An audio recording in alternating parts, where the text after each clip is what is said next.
అందరికీ నమస్కారం. ముందుగా గురువుగారైన చాగంటి కోటేశ్వరరావు గారికి నా హృదయపూర్వక నమస్కారాలు. చాలామందికి చాగంటి కోటేశ్వరరావు గారిని చూడాలని, వారి ప్రవచనం వినాలని ఉంటుంది. కొంతమందికి అది ఎక్కడ అవుతుందో తెలియక చాలామంది వెళ్ళలేకపోతారు. గురువుగారిని కూడా చాలామంది చూడాలని ఉంటుంది. వారు గురువుగారు ఎప్పుడు ఎక్కడ ఉంటారో తెలియదు, కొంతమందికి ప్రవచనాలు ఎప్పుడైతే తెలియవు. ఆ ఇన్ఫర్మేషన్ లేక కూడా కొంతమంది చూడలేకపోతారు అనమాట. దాంట్లో నేను కూడా ఒకరిని. చాగంటి గారి ప్రవచనాలు గత 12 సంవత్సరాలుగా వింటున్నాను. కానీ లాస్ట్ 2 సంవత్సరాల నుంచి వారిని చూసే అవకాశం నాకు దక్కింది. ఒక అదృష్టంగా భావిస్తున్నాను.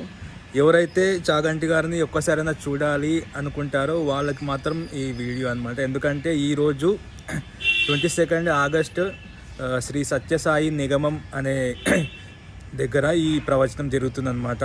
పంజాగుట్ట రైల్వే స్టేషన్, అంటే మెట్రో రైల్వే స్టేషన్ నుంచి 2 కిలోమీటర్ల దూరంలో ఉంటుంది. శ్రీనగర్ కాలనీలో మనకి గూగుల్లో చేసినా వస్తుంది అనమాట, శ్రీ సత్యసాయి నిగమం అని చెప్పేసి. సో కె విశ్వనాథ్ గారు డైరెక్టర్ గారు ఉన్నారు కదా, వారి భార్యని జ్ఞాపకార్థం చేసుకుంటూ వాళ్ళ ఫ్యామిలీ మెంబర్స్ని ఈ ప్రవచనం ఏర్పాటు చేస్తున్నారనమాట. సో మీరు ఎవరైనా గురువు గారిని చూడాలనుకున్నా, వారి ప్రవచనాలు అనుకున్నా, ఇది మంచి అవకాశం. 6 o'clockకి ప్రవచనం స్టార్ట్ అవుతుంది. మీరు ముందుగా వచ్చి కూర్చోవాలనుకుంటే 5 o'clock నుంచి వచ్చి కూర్చొని మీకు కొంచెం ముందుగా వచ్చే సీట్లు దొరుకుతాయి అన్నమాట. సో మంచి అవకాశం, గురువుగారిని చూసే అవకాశం. గురువుగారి ప్రవచనాలు వినే వాళ్ళు ఉంటే వాళ్ళు ఖచ్చితంగా రండి. ఎవరైనా వింటున్న వాళ్ళకి ఈ వీడియో షేర్ చేయండి, వాళ్ళు హ్యాపీగా ఫీల్ అవుతారు. గురువుగారిని చూసిన సంతోషం అది వర్ణించలేవు అనమాట. అది సో అందరూ తప్పకుండా రండి ఈ ప్రవచనానికి.